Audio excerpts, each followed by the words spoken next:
কোকোর মৃত্যুতে সমবেদনা জানাতে সেদিন রাত ৮টা ৩৬ গুলশানের ফিরোজার বাসায় বেগম খালেদা জিয়ার সঙ্গে দেখা করতে গিয়েছিলেন প্রধানমন্ত্রী শেখ হাসিনা। তবে সরকার প্রধানের উপস্থিতির কথা জানলেও বাসার গেট খোলা হয়নি, এমনকি তার সাথে কথা বলতেও কাউকে আসতে দেখা যায়নি।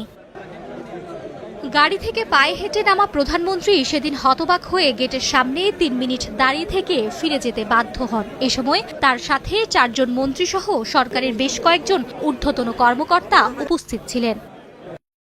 খালেদা জিয়ার ছেলে মারা গেল, কোকো।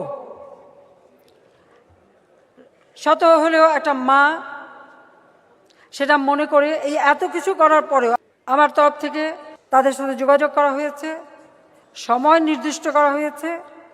আমি গেছি, আমার মুখের উপরে দরজা বন্ধ করে দিয়েছে, আমাকে ঢুকতে দেয়নি। কত বড় অপমান!